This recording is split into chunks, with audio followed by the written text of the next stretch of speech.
We are the Church of the Larger Fellowship, the Unitarian Universalist congregation with no geographical boundaries. We believe in cultivating curiosity and transformation that is rooted in profound love. For over 85 years, the ministries of the Church of the Larger Fellowship have circled the globe and crossed the walls of prisons. We are a spiritual lifeline for our over 2,000 members in prison, who are also connected to individual Unitarian Universalists through our letter writing ministry. In our online community, we offer weekly worship, classes, and groups. Our monthly magazine, Quest, supports the spiritual lives of thousands around the globe. We know better than anyone how deep and meaningful connections can be formed even from a distance. We are proud to be a leader in this faith movement, and we invite you to get involved in our ministry. We strive to be a place where anyone from anywhere can find spiritual refuge anytime they need it. Welcome to the Church of the Larger Fellowship. We are so excited to bring you an all-new episode of the Voices of Unitarian Universalism, known affectionately as The View. The View is a weekly Unitarian Universalist talk show discussing important faith-based topics from an anti-racist, anti-oppressive, and multicultural perspective. Since 2013, we have gathered every Thursday from September to June to welcome guests from around the world. Our guests are writers, scholars, activists, and religious thought leaders who are shaping Unitarian Universalism and society for the 21st century and beyond. We hope that today's show inspires you. We hope it builds your faith and gives you perspective to see the power of Unitarian Universalism at work in your life. Welcome to The View. Hello, everyone. Welcome to Voices of Unitarian Universalism. I'm Aisha Hauser. My pronouns are she and her, and I come to you from the land of the Coast Salish people, also known as Seattle, Washington, where today the sun wants to come out. It's thinking about it. We'll see. There's some clouds. It's bright, but we have a bright, cloudy day here. It's rarely like so gloomy that it looks dark, although somebody told me that wasn't true, but I've been here since 2013. I haven't experienced anything that felt like a cave. Anyway, before I introduce our guest, who we're so excited to have on today, I'm going to send this to, we have two Reverend Doctors today. Reverend Dr. Dante Hilliard, how are you? Where are you? Oh, I'm well. I'm here in the land of the Council of Three Fires, also known as Chicago, Illinois, USA. It's going to be our first hot-ish day. I think the high is 85, but cloudy. So we'll see how things go, especially since I haven't fixed my air conditioner yet. But anyway, things are good. Graduation was last week at Meadville, and all of those good things. So I'm doing pretty good. How about you, Reverend Dr. Michael Tino? Greetings, beloveds. This is Michael Tino, they, them pronouns. I'm joining you from the land of the Kitchewan, Wappinger, and Munsee Lenape peoples, known by white folks as Peekskill, New York, a little bit north of New York City on the beautiful Hudson River. Yes, land of Tootie and Blair and Joe and Mrs. Garrett and Miss Edibles, if you are a fan of the facts of life. And it is a bright, hot, beautiful summer day here in Peekskill. Like, we're into summer, it's June, whatever. I'm not complaining. It's 88 degrees and sunny. And the Peekskill Middle School intramural flag football championship will be this afternoon. And so I will take my daughter to it. And without any knowledge of whether she is actually playing in the championship game, we will be going because she has been playing intramural flag football today, and life is okay. Life is okay. And I do want to say happy Pride Month, everyone. It is June. The rainbows are rainbowing. The View will be extra queer today. The Peekskill Pride flag is behind me. And y'all, I do not believe in rainbow capitalism because I understand that we cannot capitalism our way out of empire. I get that. I get it. I get it. I understand it.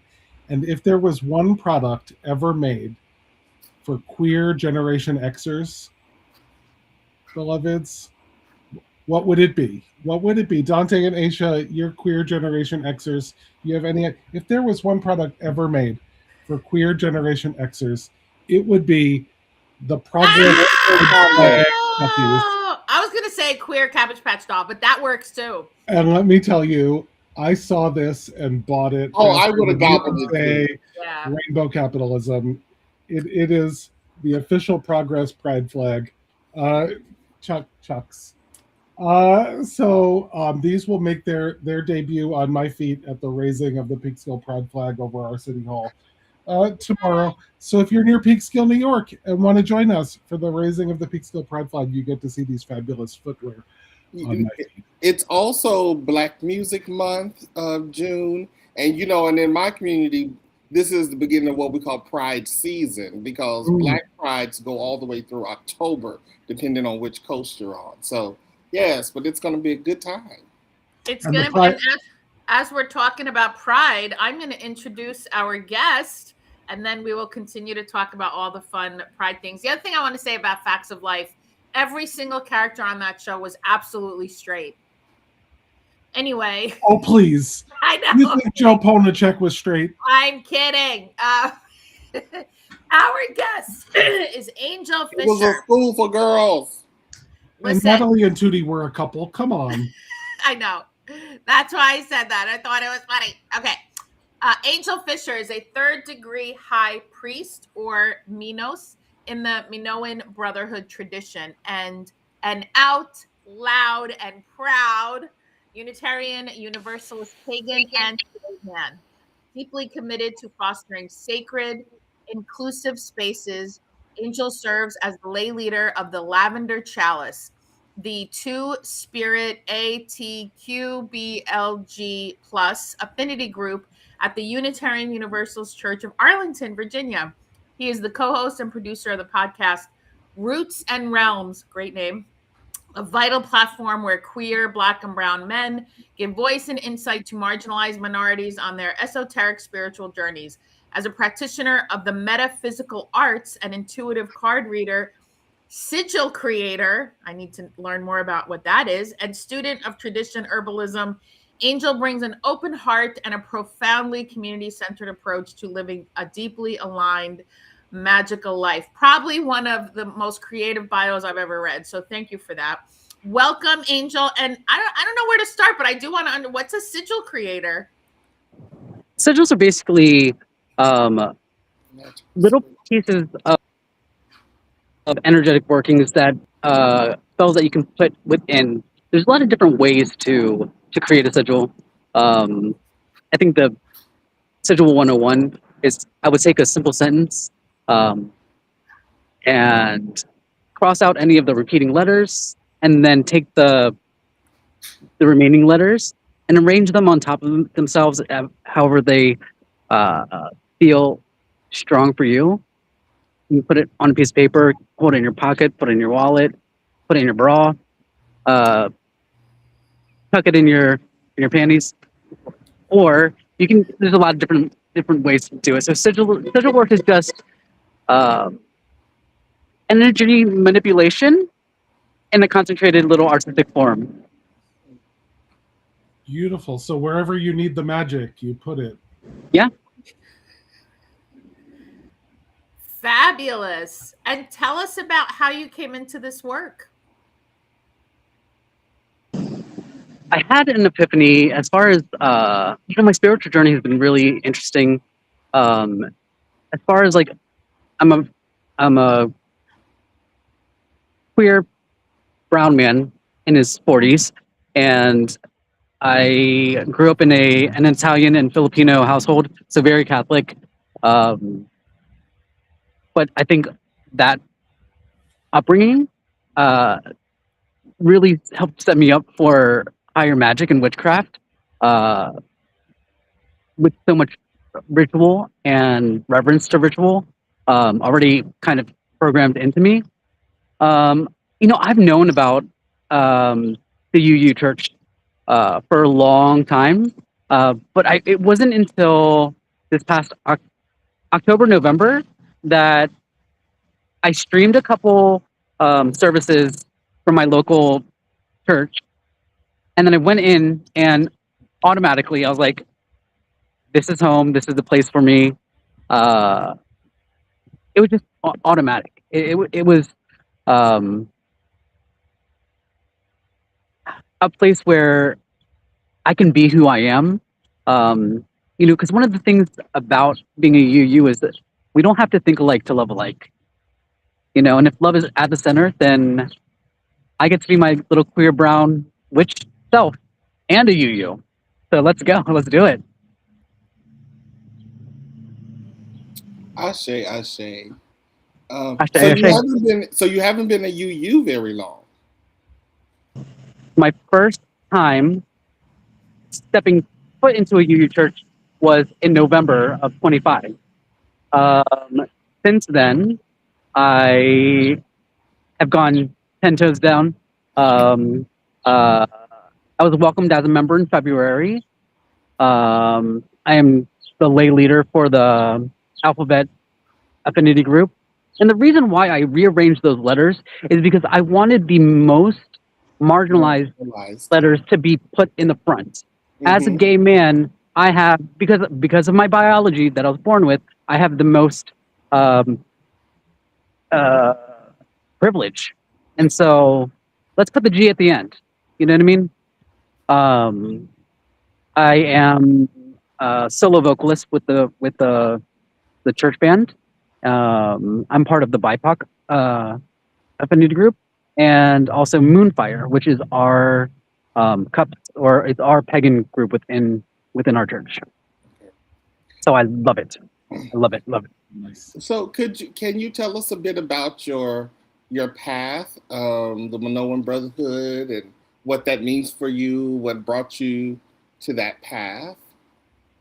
The Minoan Brotherhood, I had discovered, well, I kind of had just like this epiphany when I was just connected to the earth, a little over a decade ago, sitting down under a tree. It was actually a dogwood tree, which is the national tree of Virginia, the state tree of Virginia. Looking at the stars was really clear, really calm, and I just felt divinity kind of enter me, which was not an unusual. I understand what that felt like for me before, but it wasn't expected, wasn't planned, and it was just an epiphany, like, you're a witch. And it made sense. Everything made sense after that. I was like, oh, okay. And so I went on the interwebs and searched for groups and covens within my area. And I found the Minoan Brotherhood, and there was actually a grove forming, which is what we call our covens. And the Minoan Brotherhood was started in the 70s by a man named Eddie Bazinski.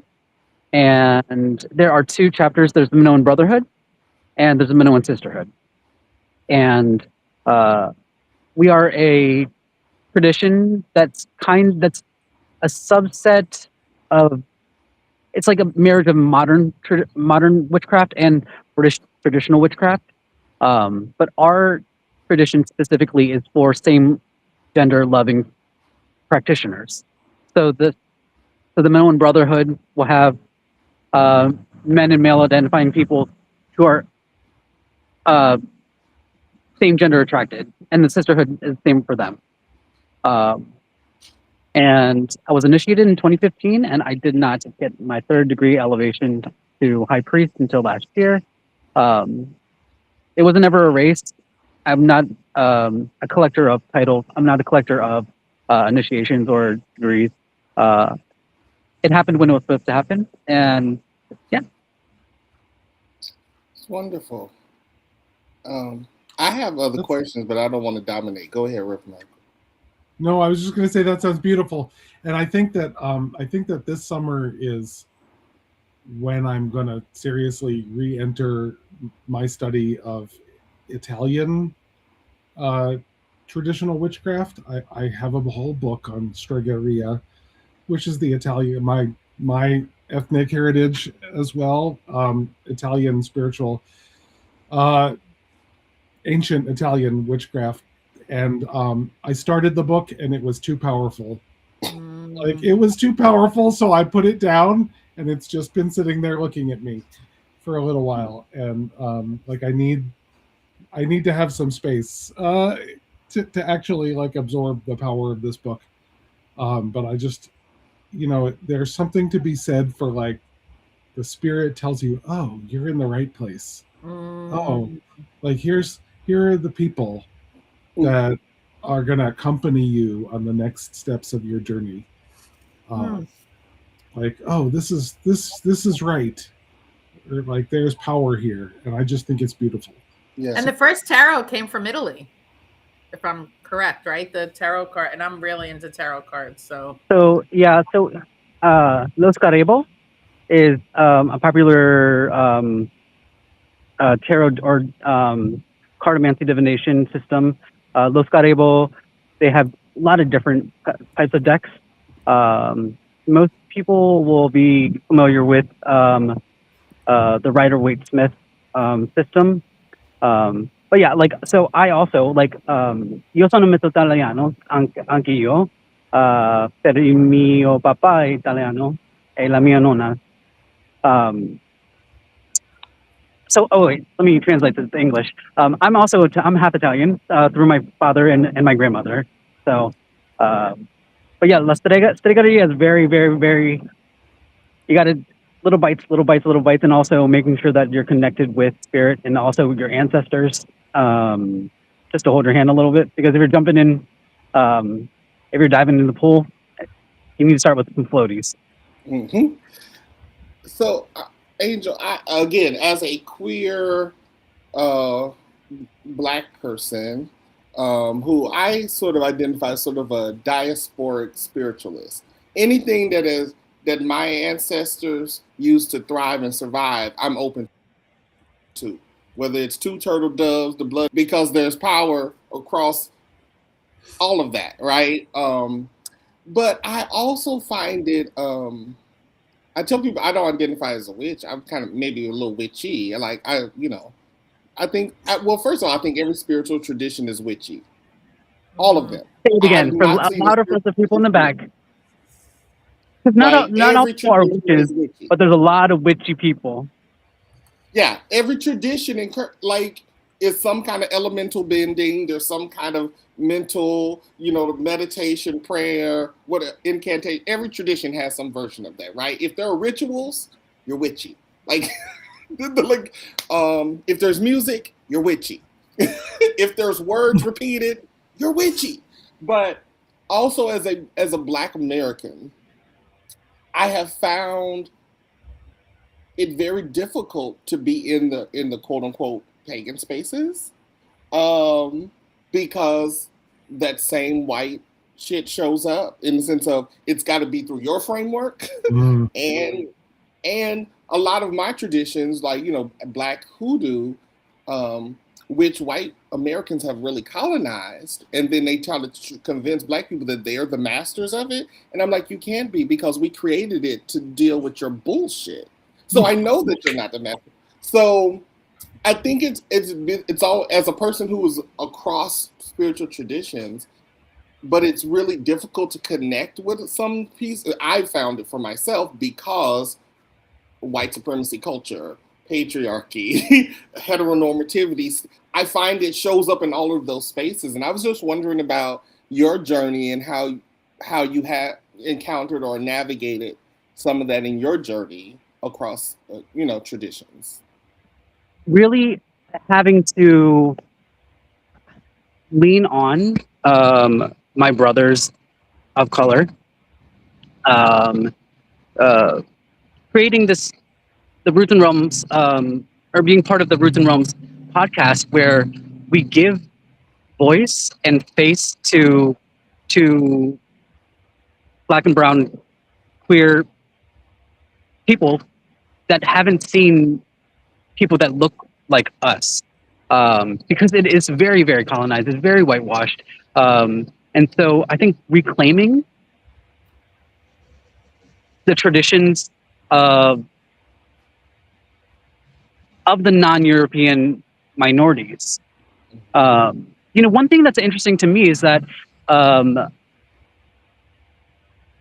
of the shared beliefs that we have as UU is the interconnectivity of all beings. And when you look at some of the traditions, for example, solstice, right?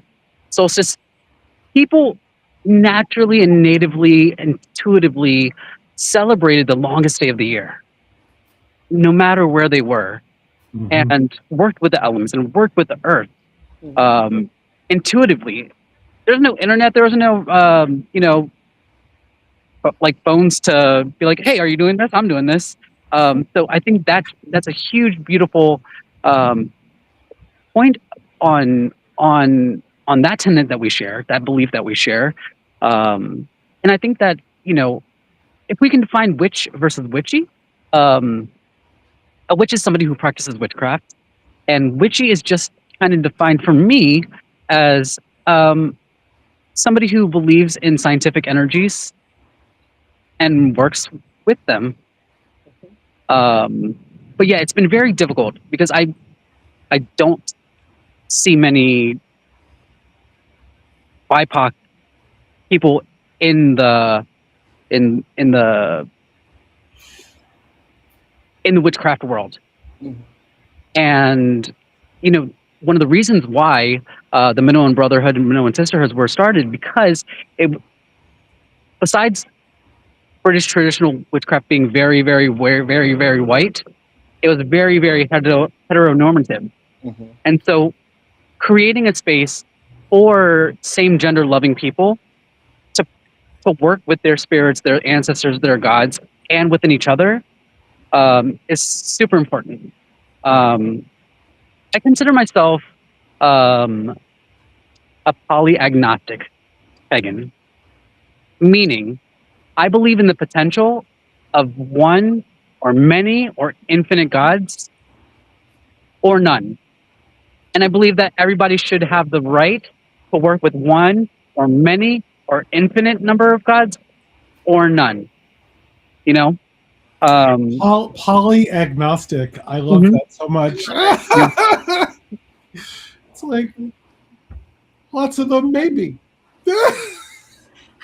My question, how do you navigate evil? How do you navigate, because everything's just so, I think the thing that I've always kind of grappled with, I don't have an answer, but just like, okay, evil is happening. I don't think it's the Abrahamic explanation of the fallen angel. I don't believe that. I do, but there are things that cause millions of people to buy into harming life, other people, life on earth, animals, air, water, right? So how do you reconcile that within the faith tradition that you embody, the Minoan, how do you, I love ancestor work, tarot cards, all of that. And I struggle with that. It's like, how do we, or maybe there's no reconciling, but I'm curious how you navigate that. The sins, quote unquote, sins of the past from our ancestors and those peoples before us can't be rectified. We, right now, right here, have to do what we can to make it better for the future, for the peoples of our future. The land that I'm sitting on right now, colonized. The First Nations, Algonquin speaking peoples of the Piscataway and Potomac regions are not here. I haven't met a native here. and because they were raped and pillaged. And for example, like being half Filipino, my country was colonized and by Spain for 333 years. 33 years more than Spain colonized Mexico. And one of the things that I'm working with is, we can't really fix the hurts and pains from the past, but we have to be present and do what we can for ourselves, for our brothers, our sisters, our future peoples, our land, our water, our air, as much as we can. And also, I think that reclaiming things, like if you are a Black American and you have ancestry from the Caribbean or Africa, maybe just getting in touch with history, even if it's not religious. For me as an Austronesian, I'm learning about it's really difficult to learn about the ancient gods of the Philippine archipelago because the Spaniards literally changed our languages, our names, our written text. But yeah, what can we do now? Because some really intelligent people said that being a Unitarian Universalist is not a spectator sport. You get your hands dirty, like what are you doing? Like it's a doing. My religion is I am a Unitarian Universalist pagan. My tradition is within the Minoan Brotherhood. And within these two communities, it doesn't force me, but it allows me opportunity to be present and to do the work that needs to be done. And so I guess the best way to rectify, the evils of whatever the fuck is happening right now. Am I the first one? I think I'm the first one. Fuck. We'll make sure DC knows. Okay. Yeah. Like 11:27. Thank you. Just do the damn thing. Just do the damn thing. Even if you're doing it poorly, just do it. And that's how we're going to learn. That's how we're going to grow. I loved hearing your description. I describe myself as a demi-theistic humanist mystic. And I think that for people who live in diaspora, we have to surrender the concept of purity. Because there are a lot of folks, particularly religious and spiritual purity, there was like, no, this is the pure form. This is the pure. Baby, I live in diaspora. We had to accommodate all kinds of new conditions. So I can't do, I have no loyalty to that kind of purity because that's not my context, right? Mm. I've had to adapt to a different context. And I love being a Unitarian Universalist. I came in 2016, but I also often grieve how rarely I can be in spaces with other folks who have as complicated a spiritual system as I do, who are like me, right? Who are from where I'm from, who know the idiomatic languages that I know, right? And even in UUism, I just said this to someone last week. I am still surprised, and I feel like the pagans are as ostracized as the Christians in Unitarian Universalism. Like, I thought the pagans was going to be everywhere when I got here. But it's like, it's not as forward as I expected it to be. I expected Christianity to be marginalized, but I didn't expect paganism to seem so pushed to the side. Is that just my perception, y'all? Because y'all been in this tradition longer than me. Well, so I will say they/we are everywhere. and when I became a UU, which is now way too long ago for me to do the math, early 90s. When I became a UU, the whole denomination was still openly fighting about accepting earth-centered pagan theologies, like openly fighting, right? So it's not like it's in my memory, right? And I fell in with the witchy folks, right? So like, you know, I knew which side of that argument I was on really, really quickly. But it was present. It was present in the larger denomination. You know, there was a fight over whether they should add the source that said that we draw from the spiritual teachings of earth-centered religions. Like that was added to what was then our sources, and there was a fight over it. And people got into it over it, and thankfully, like the forces of inclusion won that fight. Right? Like but that was only 30 years ago. I have a question. Was it the humanists fighting everybody? Like anybody who talked about God, anybody who talked about the pagans? I don't want to disparage the humanists, but it was the humanists. It was at that point the UU Christians who were themselves marginalized within Unitarian Universalism, but willing to further marginalize pagan people because their Christian background taught them that earth-centered paganism was like a bigger heresy than Unitarian Universalism. It was lots of folks.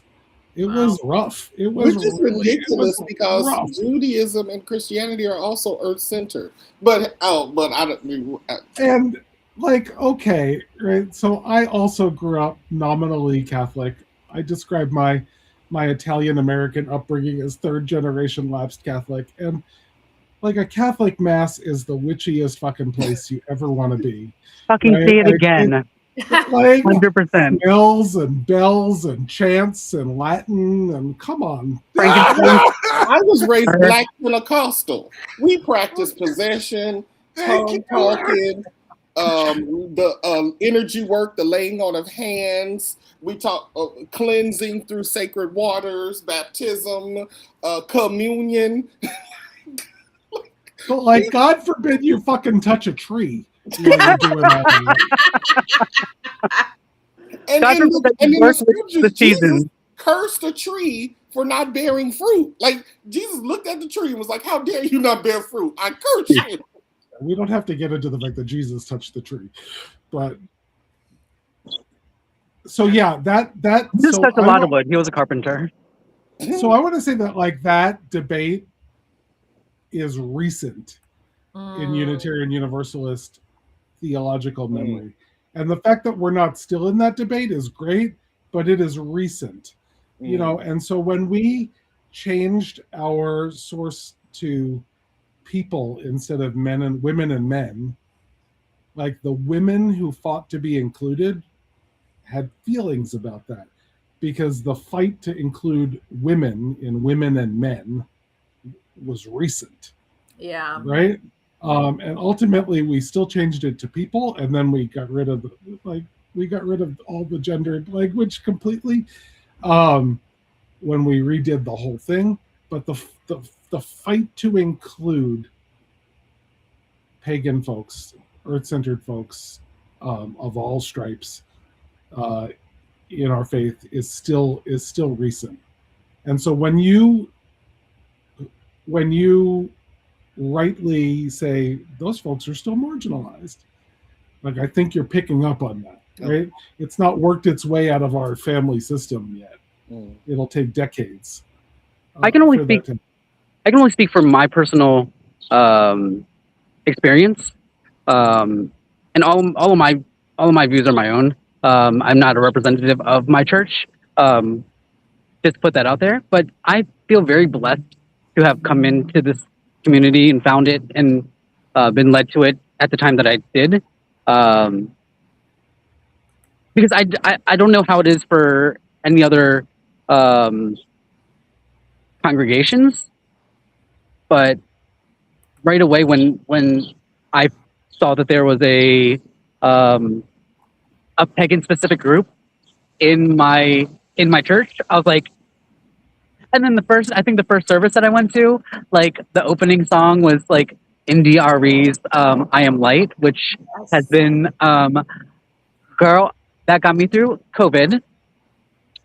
And I said, okay, NDRE is the opening song. Check. And then just the service was amazing. And they're like, oh, the pagan group is meeting next Sunday. And I'm like, okay, all right, I'm home. I found it. Yeah. Give me a set of keys. I think that's how I felt about finding Black Lives of Unitarian Universalism. Blue is my sort of spiritual home. We call it sacred Black space. We only worship with and among one another.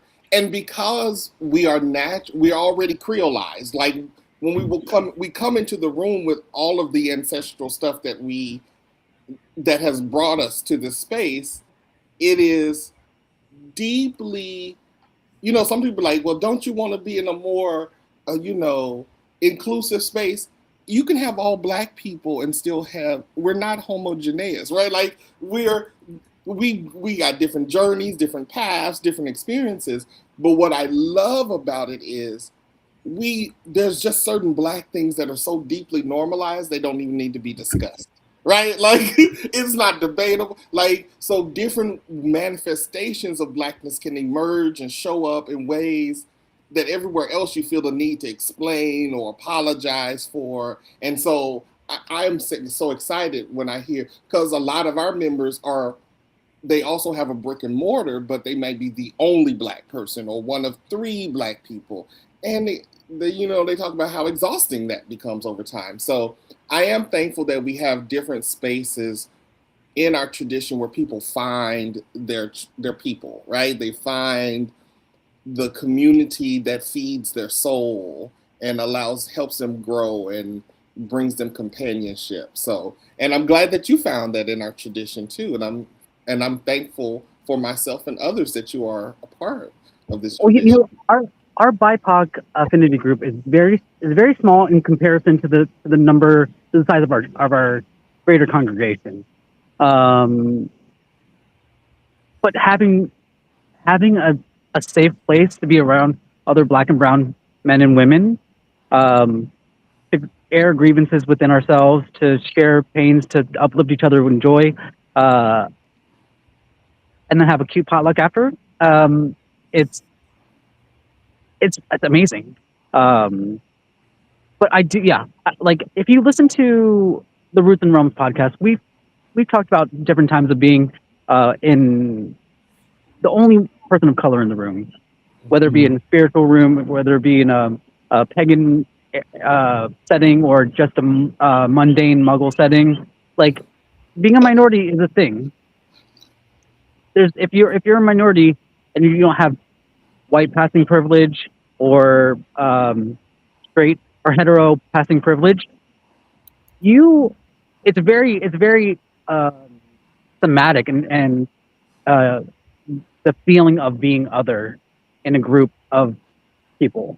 And so I think that we as brown, Black, and queer people have all felt that, like, oh, I'm the only one. And so, but knowing as a UU that whenever I'm with another like-minded person or like-minded Unitarian Universalist, because we already see the light in each other, the inherent worth in each other, and also understanding that we're connected to each other, it helps that minority majority status go away. Have you been introduced to DRUM yet? Diverse Revolutionary Unitarian Universalist Multicultural Ministries, which is a very long acronym. But they are a group. Well, I'm in DRUM and I'm in Blue. DRUM is an exclusively BIPOC space for Unitarian Universalists. It was started, I should know, 90s? No, 2000s. 90s? Actually don't know, but DRUM, if you don't know, it was started in the 90s. I will email you the link to their page if you have not been introduced to them. You might yes, they please. Yeah, they have monthly, maybe even worships, and it's exclusively, and we're international. So I will send that to you. Yeah, my first UU event was a drum event. We had a retreat in Michigan, Global Majorities Collective or something like that. So yeah, that was my first activity as a UU. I didn't know that. Here's what I want to tell you, Angel, not because I want to be the bearer of bad news, but at some point, it happens to all of us. Because I had this love fest with Unitarian Universalism. It was the early 2000s, like 2003, and I'm like, oh, I actually walked into my first UU church when I was 20 in 1990. But I didn't go back because I was having my own religious upheaval with my family, whatever. But then I had the little bit of oh, this is cool. I like it. It's like trying cotton candy for the first time. It's like, this is delicious. But when I went back in the early 2000s with my kids, it was this sunshine and rainbows. And then Unitarian Universalism broke my heart. And it was crushing. Now, I had already been connected with enough folks that I was able to navigate it and discern that for as much as my heart was broken at the time, I mean, I've been now in this, what are we, 2026? So well over 20 years. But I just want to let you know, like, there will come a time where it's going to be like, what the fuck is happening? And no, you will be held because we all go through it.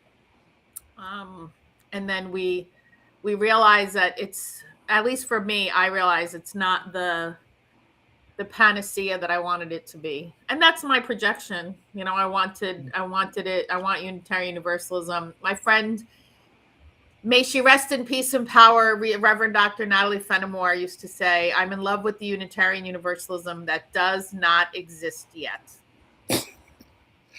Well, it's a group of people. It's a group of people. Yeah, and we're all humans, right? I'm not disillusioned to, and I don't have like I'm not charmed over to think that it's not something that it's not. Yeah. When I was accepted as a member to the church, there was a promise from the congregation to myself, saying that we're going to mess up, and I hope that you stay with us when things get rough.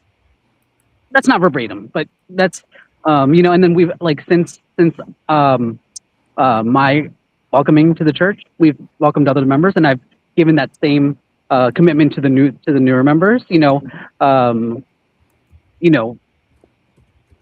will mess up. We apologize, but we'll get together in love. This past Sunday, we sang a song, and it was basically like, we're the ones that we're waiting for. Because, and I think that's so profound in that, not only for Pride Month, but also speaking with queer people and also people of racial minorities, but there's no change. Change will not happen unless work is done, and I think that the four of you, I mean, DC's paperworking, but are doing the work. Yeah. We are the ones that we've been waiting for, and I think that it's important to get our voices heard. And I'm so happy and thankful that you guys are invited me to come speak on shoot the shit with you guys. Yeah, I'm glad you're here too. I also think we have to also celebrate seekers more, people who don't know if they have a path or want a path or whatever, but they're just they know they're on a journey. Because I feel like, I know I started my seeking journey in the 90s as an undergraduate, studying first with African traditional religions, and then what we call new Black religions in the United States, and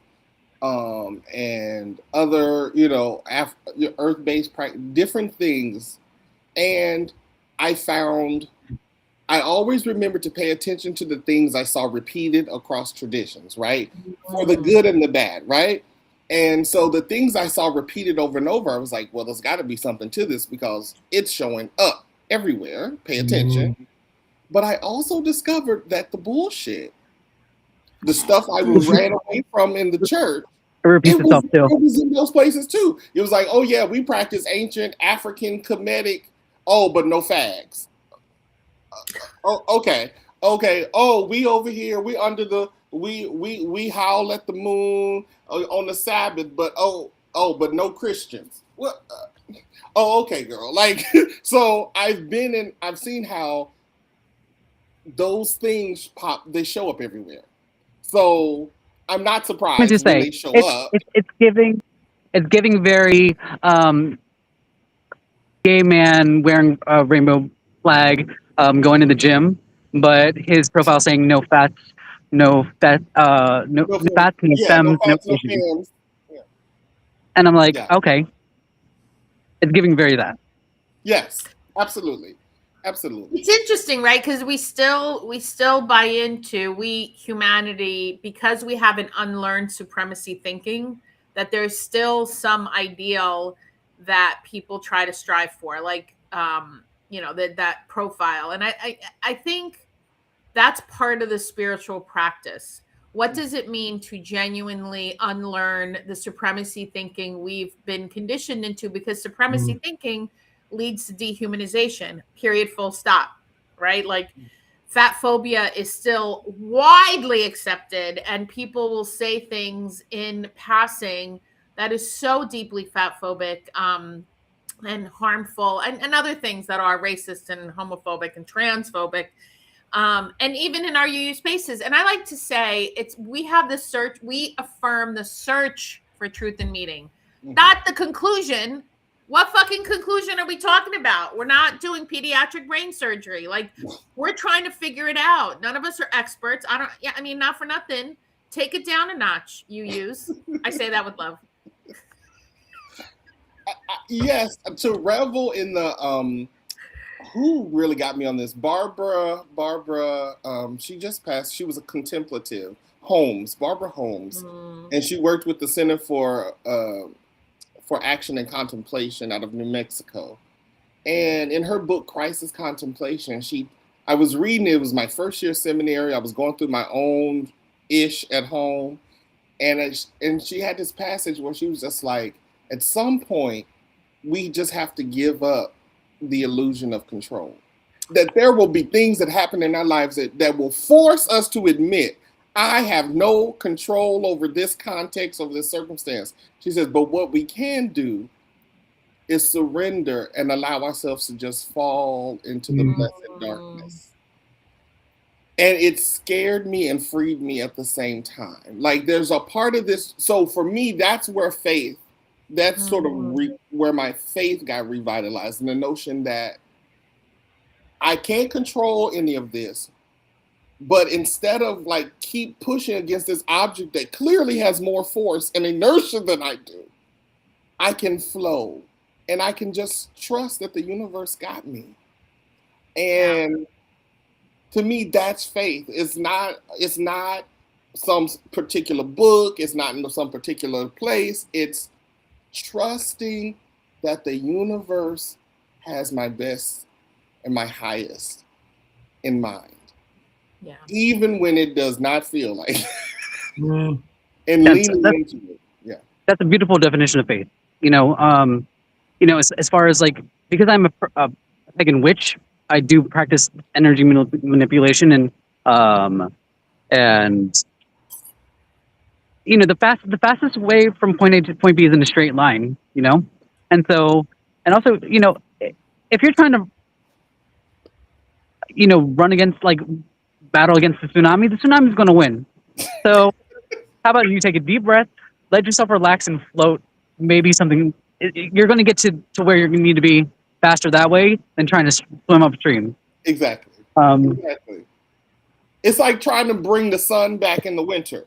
Like, winter's going to win, So we have to adapt. We have to put on the coats, the long john, if you're in a place that gets really cold, right? We have to adapt to winter. Winter is not going to adapt to us. That's just how, it's just how it is. Yeah, I mean, it's and going back to like, in a couple of weeks we're going to be at solstice. Mhm. I mean, Aisha has, she just has to go down to Fremont neighborhood and just watch a whole bunch of naked people for free. That's right. Skyclad. So Seattle, it's so Seattle. Just naked people on bikes. Oh, we have a naked bike race here in Chicago. What? Yes. Yeah. Oh, I think everybody copied Seattle and Portland, Angel. Let's be clear. Chicago did not come first. I didn't say it came first. First of all, competitive Scorpio. Listen, it don't matter who comes first as long as everybody comes. As long as everybody is naked on the bike. In all the ways. So. Oh, no. If they choose to be. Because we believe in consent. Consensually. Yeah. Consensually naked. I can't. You all are hysterical. I'm just being ridiculous. Angel, is there We love anything you... Oh, I'm sorry. I'm acting like I'm hosting. Go. Do it. You are hosting. We're all hosts. Go do it. No, I'm just gonna say we have about 10 minutes left, and we're just wondering, is there any particular thing you want to share or discuss that we haven't at this point? No, I mean, I'm having a great time just chatting with you guys. I think that for anybody listening and or watching, if you guys have any interest or like any itches about witchy or like witchy things, do a little research. And then also, there's no wrong way to do it. So if it feels right for you, and if it feels right for you, then it's right. If it feels wrong, it's wrong. I'm not a Wiccan, but the Wiccan Read states, and to harm ye none, do what you will, which I think is kind of like a little bit of a cop out, and it's a little bit too simplistic. Because it's like, oh, but it's a place to start. It's a place to start. It's not proactive like the tenets of Unitarian Universalism. But yeah, if you're interested, try it out. Do research. Yeah, I say. Can you imagine if everyone just started with harm none? We should all take that oath. Do no harm. Just everybody. Just like let's make that the basis. Let's make that the starting place. 100%. If that was the starting point and everybody actually followed that, wow. Right? Wow. And it's back to previous conversations, the number of folks who profess that and then colonize other people's spiritualities is astounding. And noted here on The View, we have noted you. And I would like to say this to my UU family, because I do believe in our collective power. I think we are a powerful force. And I appreciate the work that Side with Love does. I appreciate the spiritual formation that is happening in local congregations. I appreciate the abolitionist work that we do at the Church of the Larger Fellowship. But what I keep wondering is, where are our gatherings where we use our spiritual resources to starve the empire? Where? I mean, okay, pagans, where we gathering? Which full moon we gathering under the call to banish this bullshit? Like where? And I'm not saying that individual peoples and groups, but I'm thinking as a community who said love is at the center and equity, justice is one of our shared values and principles.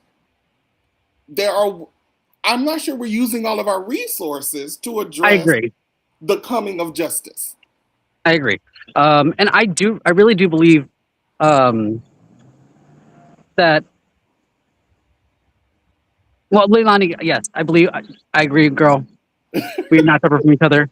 But I do believe in the power of synergy. Yeah. 1 + 1 is 3. Like if you like just simple scientific physics, not even metaphysics, but if you have two people trying to push a car, it's going to be better than one person pushing that car, girl. Yeah. So yeah, it's about concentrated intention.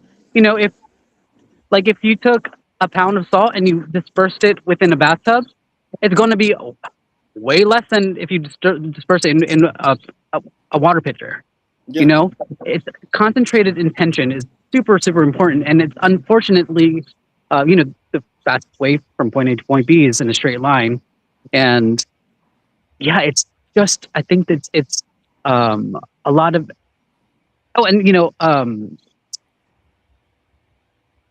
I think a lot of magic or energy is just so dispersed. Yeah. Well, we can't even agree on genocide, even within Unitarian Universalism. There are people who are still defending the state of Israel, who's now going into Lebanon. So I agree, but we can't even agree when an entire population is being erased and annihilated. That's still controversial to even say that.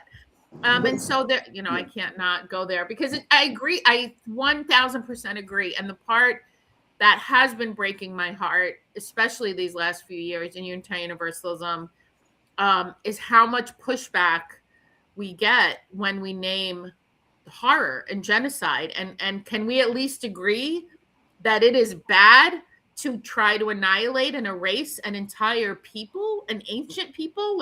But see, Aisha, this is why I appreciate that we have shared values, and I appreciate that written into our governing documents, those values are to be revisited regularly, updated, transformed.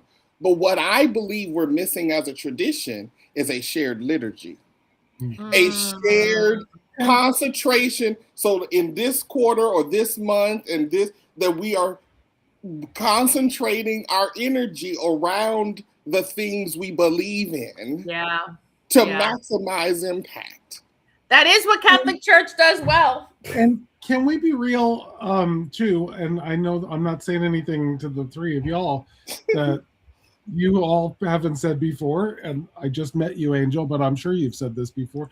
It is the work of empire, it is the work of supremacy culture to push back when people name harm, right? When people name oppression, when people like that's what supremacy culture does. That's what empire does. So it's not just, I think we're so close. I think there's like studies that to overturn autocracy, it only takes 3.5% of the population to come together and make sure that doesn't happen. And I don't understand. I think it's because we're all little separated. Also, fucking free Palestine. Yes. I just want to make sure that's stated and my energy is set out.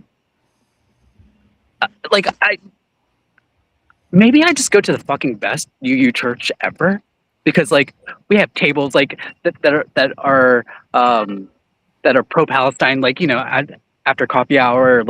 It's just a really good church. I love him. And I'm, but we haven't even officially added. It's said but unsaid is that we're unofficially anti-racist. So maybe when we revisit, put that in writing, and also anti-genocide. Let's just add that as well. I mean, I said to someone this week that something that they had said in public came across as misogynist. And we don't need to get into the details. And I didn't say you are a misogynist. I said that thing that you said in public came across as misogynist. How do you reconcile with the fact that it's done harm? How do you respond to that? And I got a lecture about how this person was a feminist in the 1970s and couldn't possibly do anything misogynist. I march And I'm with like, you. great. That's I'm giving like, I okay, have a black friend. right. But that's like, okay, that's male supremacy. That's patriarchy, like coming at me, right? That is the work. That is what supremacy culture does. You say, okay, so someone's been harmed. Can we address this harm? And you get pushback, right? So of course, when we say, I'm sorry, there's a genocide happening, and 2 million people are being systematically starved to death, right, and denied medical care and bombed, right? Like, we're going to get pushback from the supremacy culture, right? We get pushed, and it's part of it, right? It's So I've never lived as a racial, sexual, religious majority. I've never been a straight white cis Abrahamic following person that was born into